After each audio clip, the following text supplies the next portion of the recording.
A $13 billion supercarrier, the most powerful warship ever built. 70 aircraft, 6,000 sailors, and somewhere over the horizon, 1,000 enemy drones are heading straight for it.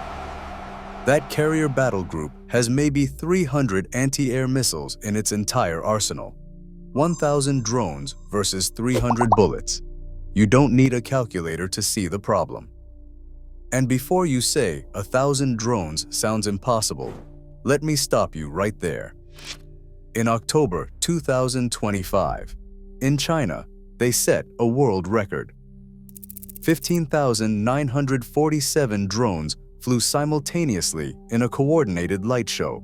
If a company can do that to spell out corporate logos, what do you think a military with unlimited funding and zero safety regulations can do? 1,000 drone swarm isn't a future threat. It's already possible. Right now. Today. Here's the kicker. We actually know how to stop this attack. There's a weapon that could swat down every single one of those drones without breaking a sweat. Let's watch what happens when a carrier strike group faces a drone swarm with nothing but conventional weapons. Because the results are absolutely terrifying. Outer defense. The escorts.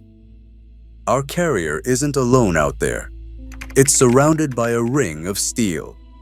Arleigh Burke-class destroyers. These are the most advanced surface combatants on the planet. Each one bristles with sensors and weapons. And their job is simple. Nothing gets through to that carrier. The destroyer's radar picks up the swarm at 100 miles out. 1,000 contacts. Moving fast. Moving together. The Combat Information Center erupts. Threat boards light up like Christmas trees. These destroyers were built for this exact moment. They start engaging at maximum range. SM-2 missiles roar out of vertical launch cells. These are interceptor missiles designed to kill aircraft and cruise missiles sizz at ranges exceeding 90 miles. They're sophisticated. They're expensive. Each missile costs over $2 million. And they're launching in rapid succession. The SM-2s start scoring kills. 30 drones down. 50. 70. The missiles are performing exactly as designed. But here's the problem. Each destroyer only carries 90 vertical launch cells. And those cells don't just hold anti-air missiles. They've got Tomahawk cruise missiles, anti-submarine rockets, anti-ship missiles. Maybe 60 cells per ship are loaded with SM-2s. Doing the math, 3 destroyers, 60 missiles each. That's 180 SM-2s total against 1,000 drone swarm. Even if every single missile scores a perfect kill, that's 820 drones still coming. So the destroyers switch tactics. They bring their 5-inch guns into play. These aren't your grandfather's naval cannons. These are automated rapid-fire monsters that spit out projectiles at incredible rates. They fire proximity-fused shells that explode near the target, creating clouds of shrapnel. It's like throwing up walls of metal in the sky. The destroyers have thrown everything they have at this attack.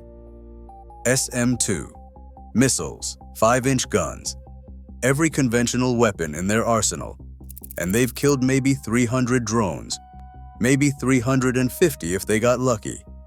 Now let's imagine 650 drones just flew past the outer defense ring, and they're accelerating toward the carrier. The swarm is now 5 miles out from the carrier, close enough that you could see them with binoculars if you were standing on the flight deck. This is the carrier's last chance to defend itself before we are in knife fighting range. The carrier does not have those big missile systems the destroyers use. It does not have 5-inch guns. The carrier was designed to use its aircraft as its primary weapon. Everything else is close in defensive systems. But those aircraft are worthless right now. There is no time to launch fighters. This is happening too fast. So the carrier fires its ESSM launchers, Evolved Sea Sparrow missiles. These are point defense interceptors designed to kill threats that got past the destroyers. Each launcher holds multiple missiles, and they ripple fire outward. White contrails streak across the sky. The ESSM missiles are incredibly agile. They can make impossibly tight turns to chase down maneuvering targets. The carrier activates its RAM launchers, rolling airframe missiles. These are fire-and-forget interceptors that lock onto the infrared signature of incoming threats. 21 missiles per launcher. They start rippling out in rapid succession. More drones die. The RAM system is incredible technology. It's killing drones with almost every shot. But it runs out. The launchers are empty. Both ESSM and RAM have fired every missile they have. Combined, they've killed maybe another 200 drones. Last stand. The Phalanx, this is it. The absolute last line of defense. The thing standing between the carrier and catastrophe is a white R2-D2-looking gun mount called the Phalanx CIWS, Close-In Weapon System. There are multiple Phalanx mounts scattered around the carrier's superstructure. Each one is a completely autonomous robot. It has its own radar, its own targeting computer, its own decision-making systems. When a threat gets this close, the Phalanx doesn't wait for human permission. It just opens fire, and when it fires, it sounds like God ripping apart a giant sheet of canvas. Reportedly, 4,500 rounds per minute.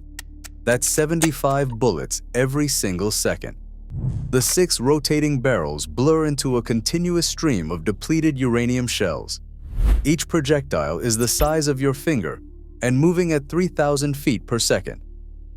The tracers look like laser beams in the sky, solid lines of light reaching out to touch the incoming drones. And where those lines touch, drones disintegrate. The Phalanx tracking systems are identifying targets, leading them, calculating firing solutions, all in microseconds. It's shooting drones out of the sky so fast, it looks effortless. Worst case scenario, the Phalanx has run out of ammunition. Each mount holds exactly 1,550 rounds. At 4,500 rounds per minute, that's 20 seconds of continuous fire. 20 seconds. That's all the time it bought. The guns are empty. The smoke clears. And there are still 200 drones in the air. Other drones dive for the flight deck. There are aircraft up there. Fueled aircraft. Armed aircraft.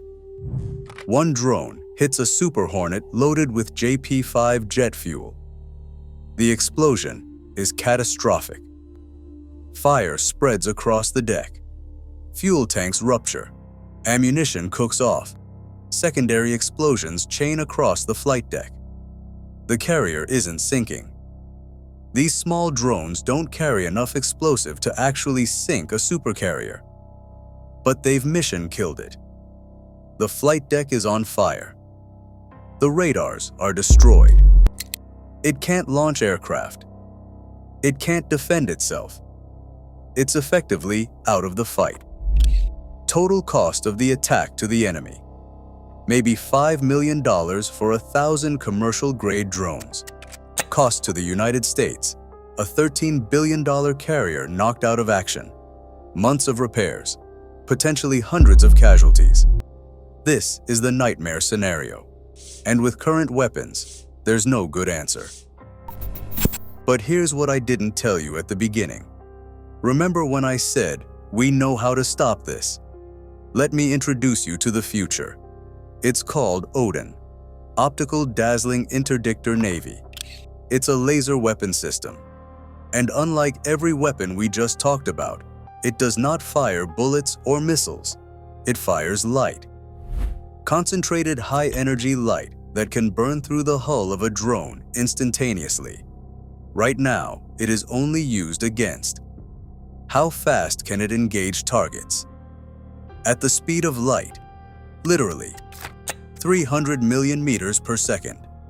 Point it at a drone, pull the trigger, and that drone dies. No travel time, no lead calculations, no close enough proximity fuses. Perfect accuracy, instant kills. But here's the beautiful part. It runs on electricity. The carrier has nuclear reactors producing unlimited power. As long as those reactors run, the laser has infinite ammunition. No reloading, no running out of bullets. The crew could engage 10,000 drones and never run dry. The Navy is also developing high-power microwave weapons, systems with names like Thor. These create invisible beams that fry the electronics in incoming drones.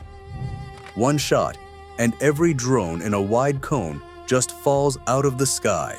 It's like hitting them with an electromagnetic hammer. They're real systems being tested on real ships right now. And when they're fully operational, the nightmare scenario we just watched goes away completely. 1,000 drones swarm against a carrier equipped with Odin? That's not a battle. That's target practice. The laser would cut through them like they weren't even there. Because when you have unlimited ammunition and perfect accuracy, numbers stop mattering. The future of naval warfare isn't about who has the most missiles, it's about who has the most power. And when your ship has a nuclear reactor, you have all the power you need.